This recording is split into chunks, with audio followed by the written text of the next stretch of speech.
Hello everyone. So this is Amit Rai. So I'm today we are going to discuss the PT's paper today, which was done, and I'm going to discuss the economy section of the PT paper. So this paper was today. It was very moderate, I think, and economy section was very easy as per me. If you have a conceptual clarity, then you can do all the questions almost, and we have discussed almost all the questions or the concept in the class. So let's have a look at the paper and let's start the discussion. So I'm sharing the paper of set D. So now of set D, question number 11, we are discussing. So 11 was economic question, and the question was, suppose the revenue expenditure is rupees 80,000 crores and the revenue receipts of the government are 60,000 crores. And the government budget also shows borrowings of rupees 10,000 crores and interest payment of rupees 6,000 crores. Which of the following statements are correct? So we have to identify the correct statement. So now the first statement is revenue deficit is rupees 20,000 crore. So now what is the definition of revenue deficit we have discussed in the class? That is revenue expenditure minus revenue receipt. So revenue expenditure is 80,000, you can see over here. Now this 80,000 and revenue receipt is 60,000. 80,000 minus 60,000 is 20,000 crore, and hence revenue deficit is 20,000 crore, correct. Now second is fiscal deficit 10,000 crore. Now this question is saying that government budget also shows borrowing of rupees 10,000 crore. I have already discussed in the class that fiscal deficit is also equal to the government borrowing. Means fiscal deficit can be derived either by the total expenditure minus total receipts excluding borrowing, or fiscal deficit is also equal to the borrowing. Means whatever is the fiscal deficit, we borrow, and hence here it is given that borrowing is 10,000 crore. That means fiscal deficit is 10,000 crore. So now this is also correct. Third statement is primary deficit is 4,000 crore. Now what is the formula of primary deficit? Fiscal deficit minus interest payment. And now what is the fiscal deficit? 10,000 crore. And this interest payment is 6,000 crore. So that means 10,000 minus 6,000 is equal to 4,000 crore. And hence all the three statements are correct. So question number 11 ka answer will be D. 1, 2 and 3 all will be the correct. Now let's move to the question number 15, which was also pertaining to the economy sections. So now question number 15 says that a country's fiscal deficit stands at rupees 50,000 crores. It is receiving rupees 10,000 crore through non-debt creating capital receipts. This is non-debt. Please remember, non-debt creating means this capital receipt is not from borrowing but other than borrowing. The country's interest liabilities are rupees 1,500 crores. So what is the gross primary deficit? Again, they are asking for primary deficit. Now, what is the definition of primary deficit? Fiscal deficit minus interest payment. And fiscal deficit they have already given, that is 50,000 crore. And interest payment is 1,500 crore. That means 50,000 minus 1,500 is equal to 48,500 crore. So 15th answer will be A. So it was very easy question. We have already discussed in the class in the government budget topic. Now let's move to the question number 16. This question number 16 pertains to the Finance Commission recommendation. 15th Finance Commission particularly. Again, as discussed, 15th Finance Commission was headed by N.K. Singh. And this question is very easy if you just look into these options or these basically statements. So 15th Finance Commission major recommendation was, or the most important recommendation was, 41% of the net proceeds of taxes to be shared with the states. So now if you see directly statement number 2, it says that 41% of the net proceeds of union taxes are to be shared with the state. That means statement number 2 is incorrect. So if you simply, now statement 1 says that it has recommended grants of 4,800 crores from the year 22-23 to 25-26 for incentivizing states to enhance educational outcome. This is a factual statement.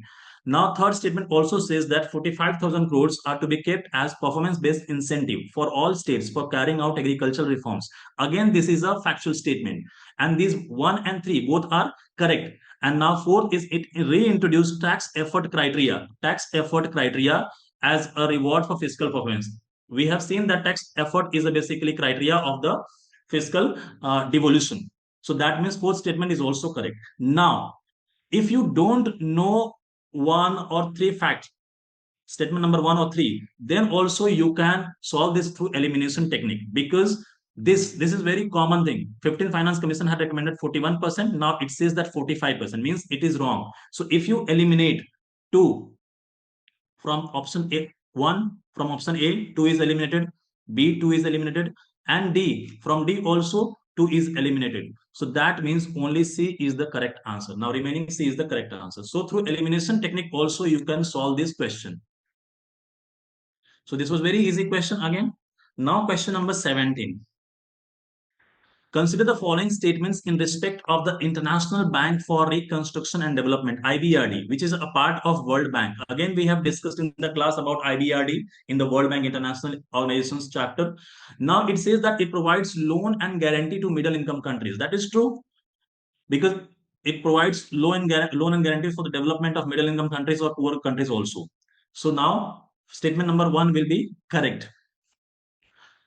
Second statement says that it works single-handedly to help developing countries to reduce poverty. Now, this is correct that its objective is to reduce the poverty by helping developing countries. But now the statement says that this word is bit extreme. Single-handedly means basically without taking any help, or basically this single-handedly it is helping. This statement is wrong just because of this extreme word, and that is why two is wrong. And now three, it was established to help Europe rebuild after World War II. Again, we had discussed that in the basically this Bretton Woods conference, it was constituted. So hence three is correct. One and three is correct, and hence C is correct answer. Now you can again solve it by elimination technique also. If two is incorrect, now if you eliminate two from all the A, B, and D, so again C is correct answer. So again it was very easy. Now 18. Question number 18. Consider the following statements in respect of RTGS and NEFT. Now, RTGS and NEFT is basically two tools given by the RBI to transfer the money. Again, we have discussed this in the money and banking chapter. So, in RTGS, it says that settlement time is instantaneous, means it is immediately. Real time gross settlement. Real time means instantly, immediately. Now, while in case of NEFT, it takes some time. Yes, we have discussed that it takes around 30 minutes to settle. So that means statement number one is correct one. Now statement two. Statement two says that in RTGS the customer is charged for inward transactions. Means if I'm receiving the money in my account, then also I will be charged. This is wrong. While that is not the case for NEFT. For inward transaction, it is not chargeable, whether in RTGS or NEFT. It is only chargeable in the outward transaction. Means only when you are transferring money to some other bank account, outward transaction, then only the charges are applicable in both the cases. So statement 2 is incorrect. Now operating hours for RTGS are restricted on certain days. It says that RTGS are restricted on certain days, while this is not true for NEFT. Again, this is wrong for RTGS, because RTGS is allowed now from 2020. It is allowed on 24 into 7, 365 days. We have already discussed. So again, 3 is wrong. So correct answer will be A. That is one only. So question number 18, the answer will be A. Now question number 19. Consider the following countries: UAE, France, Germany, Singapore, Bangladesh. How many countries amongst the above are there other than India where international merchant payments are accepted under UPI? Means other than India, in which country UPI is basically accepted as a payment mode. So now, as a matter of fact, that this UPI is acceptable now in 7 countries apart from India. So, and it includes UAE, France, and Singapore, not the Germany and Bangladesh. And hence 1, 2, and 4. These 3 are correct. So only 3 will be correct. That is B. B option will be correct. Apart from these 3 countries, there are other countries also like Nepal, Bhutan. So all these countries are Nepal, Bhutan, Mauritius, Sri Lanka. In these countries are also accepted. So now question number 19, the correct answer will be B. That is only 3. Now, next, move to the economic question of 47. So, next economic question is question number 47. So now question number 47 says that consider the following statements with regard to BRICS. Again, it is about international organizations. Again, we have discussed in the international organization chapter. Now, 16th BRICS summit was held under the chairmanship of Russia in Kazan. So, 16th BRICS summit was held in Kazan, which is in Russia, and chairmanship of this was with Russia. So, statement 1 is correct. Now, Indonesia has become a full member of BRICS. This is correct because recently Indonesia was admitted as a full member of BRICS. If you refer the basically official website of BRICS, then you will find that BRICS has Indonesia is also as a member. And now, basically, apart from 5 original founding members, there are 6 new members are also there, and Indonesia is part of that. And it was recently added in 2024-25, and hence 2 is correct. Now 3. The theme of the 16th BRICS summit was strengthening multiculturalism for just global development and society security. This theme name is incorrect because theme was strengthening multilateralism, not multiculturalism, not culturalism, but it is multilateralism for fair global development and security. So this is a very factual statement. So again, this is incorrect. So only correct statement is 1 and 2. So now correct statement will be 1 and 2 and option will be A. So 47 ka correct answer will be A. Now let's move to next question of economy, that is question number 51. Now this is very easy question. With reference to investments, consider the following. Bonds, stocks, stock means share. Bonds, it is a debt instrument. Stock is a basically share instrument. We have discussed in the class. Hedge funds, we have already discussed. Venture capital. So now how many of the above are treated as alternative investment funds? So under alternative investment funds, SEBI has given the guidelines, and SEBI has said that now alternative investment funds are basically defined or classified that investment other than bonds and stock or share or equity. So other than bond and stock means hedge funds and venture capital are included in the alternative investment fund. Means if you're investing in the bond and stock purely, then it is not alternative investment fund. So that means other than bond and stock, that is hedge fund and venture capital, will be part of alternative investment fund. And hence B, only 2 will be the correct answer of question number 51. So now let's move to question number 52. So question number 52 basically says that which of the following are sources of income? Sources of income for the RBI. So now statement number 1, buying and selling government bonds. So of course, as we know that RBI buy and sell the government bonds on behalf of government of India. So of course, this is a source of income because it charges some commission, some fee, and some also earn some interest. And likewise, it also buy and sell foreign currency because you know that RBI is a basically custodian of foreign currency and it manages the foreign exchange, and in return it earns some income also on this transaction. So of course these are the basically sources of income. Now pension fund management. Pension fund management is not done by RBI. It is done by basically there is a separate regulatory body, Pension Fund Regulatory Development Authority body. So it is done by the separate body, not by RBI. Then lending to private company. It is not done by RBI. That means RBI do not lend money to private companies. Rather, RBI lend money to banks and not to public. Private companies basically borrow money from the commercial bank, not from RBI. Now, this statement number 5, printing and distributing currency notes. So now this, if you see statement number 5, this is basically, it can be interpreted in 2 ways.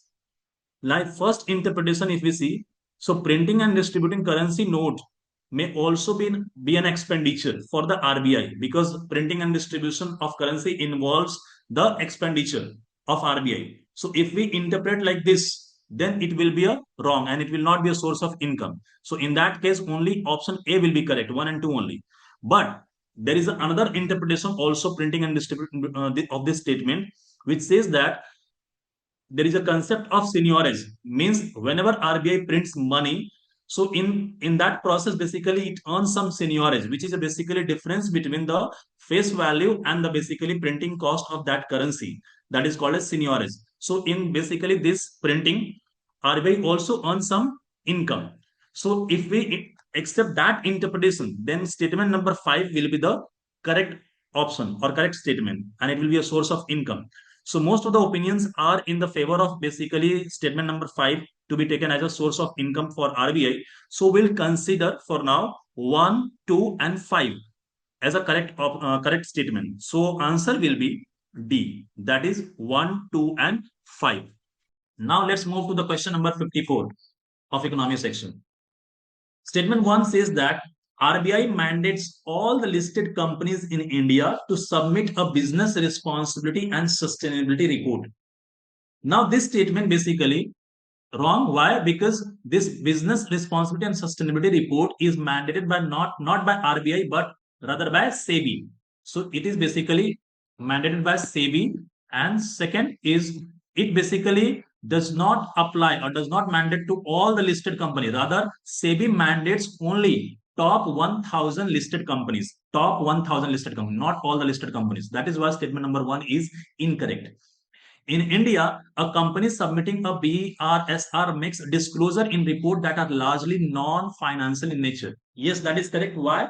Because business responsibility and sustainability report basically contains the matter related to the basically environmental, social, and governance nature or governance matter. That is ESG, which we basically it is known as.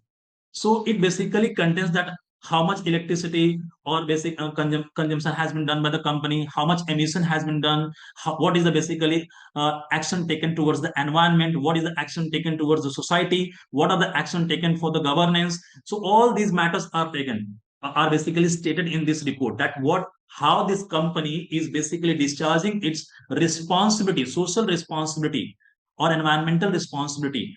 That is why it is mainly non-financial in nature, and hence statement 2 is correct. Now correct option will be B, that is 2 only. 54 ka correct answer will be B. Now question number 55. Let's move to question number 55. Consider the following statements. Statement number 1. In India, income from allied agricultural activities like poultry farming and wool rearing in rural areas is exempted from any tax. This is basically wrong. Why? Because in India, income from allied agricultural activities like poultry farming is not exempted. Rather, it is taxed. It is not exempted under Income Tax Act 1962 only because it is allied agricultural income, that is poultry farming, is not considered as an agricultural income. These are the non-agricultural income, and hence these are taxed. And hence statement number 1 will be wrong. And statement 2, because in India only agricultural income is exempt under income tax, not the allied agricultural income, because allied agricultural income is not considered as a agricultural income under the Income Tax Act 1962. Now, second statement says that in India, rural agricultural land is not considered as a capital asset under the Income Tax Act. Again, we have discussed under the Income Tax Act or basically in the taxation chapter that rural agricultural land is not a capital asset, and hence there will not be any capital gain on this. We have discussed the concept of capital gain under the taxation chapter. And under that, we have discussed that rural agricultural land is not considered as a capital asset. And hence this statement is correct. Statement 2 will be correct, and correct answer will be D. Statement 1 is not correct, yes, and but statement 2 is correct. So question number 55 ka correct answer will be D. Now next question of economy is basically question number 57. Question number 57 has given 3 statements.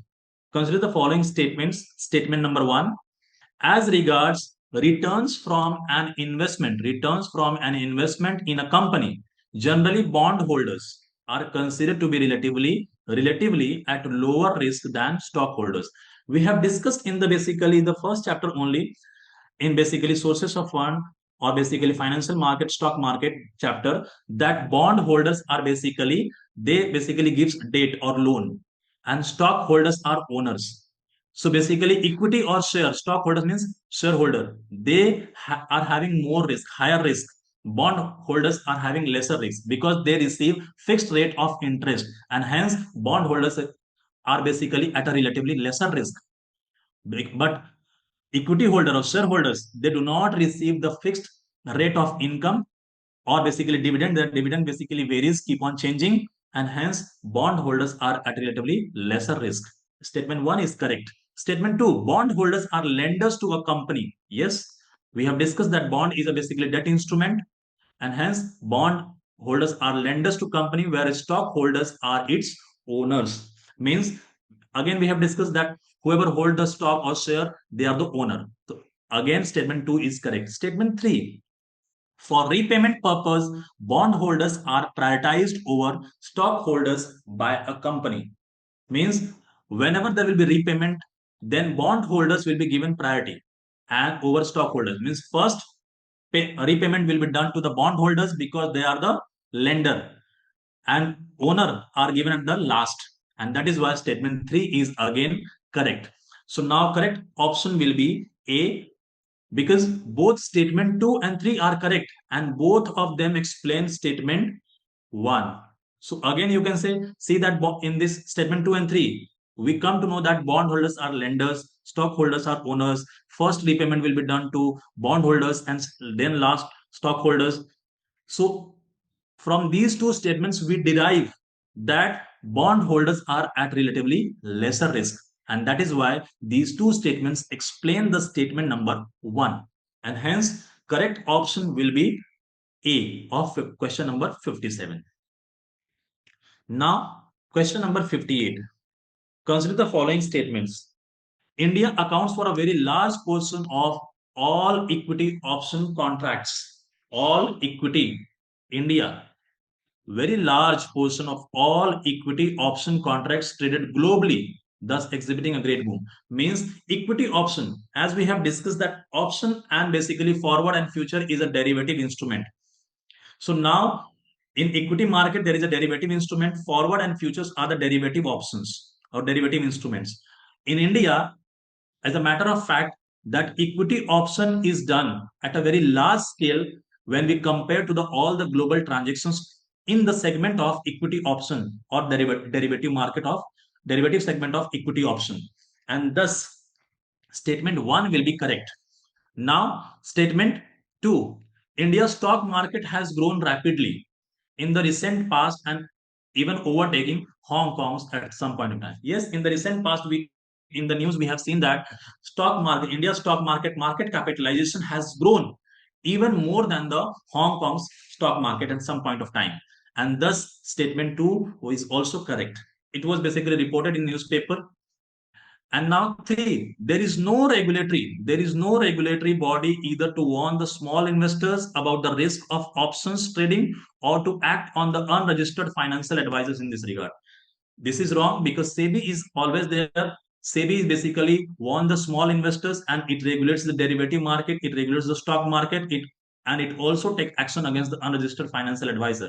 And hence, this is the wrong statement. So even if you don't know the statement number 1 and 2, then if you know this is a very easy statement. So statement number 3 is incorrect. So if 3 is eliminated, so 3 is eliminated from B, C and D. So only option A is basically left. So A will be the correct answer of question number 58. So even by elimination method also you can basically correct this question. So it is not necessary that you should know each and every statement. Rather, sometimes you should apply elimination technique also, which we have discussed in the class. So now let's move to the question number 59. Consider the following statements. Statement 1. Circular economy reduces the emissions of greenhouse gases. Second, circular economy reduces the use of raw materials as input. Circular economy reduces wastage in the production process. Now, what is circular economy? Circular economy is basically, it's very simple. It's nothing but basically there is an input, then there is a processing, and then there is a basically final goods, and then there will be basically again recycling of that goods, and again that will be used as a basically input. So that means now circular economy will reduce the basically wastage. It will reduce the wastage. It will also reduce the use of raw materials as input, because now you don't have to purchase the raw material, because now you can reuse or basically reuse by recycling the same material again and again, and hence raw material requirement will also reduce. and it will also, hence it will also reduce the emission of greenhouse gases, because now there will not be so many wastages, so and hence it will also reduce the greenhouse gases. So now all the three statements are correct, and correct answer will be A. Both statement are correct, and both of them explains, both statement 2 and 3 are correct, and both 2 and 3 explain the statement number 1. Statement number 2 and 3 says that it will reduce the use of raw material as input. Yes, input kam lagega, because now we can recycle and reuse, and it will also hence reduce the wastage, और जब wastage कम होगा and raw material का input कम लगेगा, तो automatically greenhouse emissions will also be reduced. So that's why option number A is correct of question number 59. Now last question of economic section in this set D is, consider the following statement. Question number 60. Capital receipts create a liability. Capital receipts creates a liability or cause a reduction in the assets of the government. Again, this is from the government budget conceptual topic. We have discussed it. It is very easy. Capital receipts are basically what? Borrowing, right? And disinvestment. So when basically we borrow, so then it creates a liability. Or when basically we go for disinvestment, means when we sell the asset, then it will reduce our asset. So that is why capital receipts either create a liability or reduces the asset of the government. Now, borrowings create the liability. As we discussed, disinvestment means selling of government asset will reduce its asset, will reduce the asset of the government, and both are capital receipts because both are not of revenue nature, and hence 1 and 2 both are correct. And 3, interest received on loan creates a liability of the government. No, it is revenue income, revenue receipt of the government. Because whenever government gives loan to someone and it receives the interest, then it is the income. It is a revenue. It is a revenue receipt of the government. It is not, does not create a liability. And hence statement 3 is incorrect. It was very simple question. Question number 60 ka correct answer will be A. That is 1 and 2 only. So now we have discussed all the questions of the economy in the set D, and now we can see that almost 16 questions directly came from the economy, and maximum questions, almost all the questions we have discussed or the concept we have discussed in the class. So if you have revised the concepts and the class properly and the notes, then you must have done it properly and correctly. I hope so. So I wish you all the best, and all the best for your mains examination. Thank you.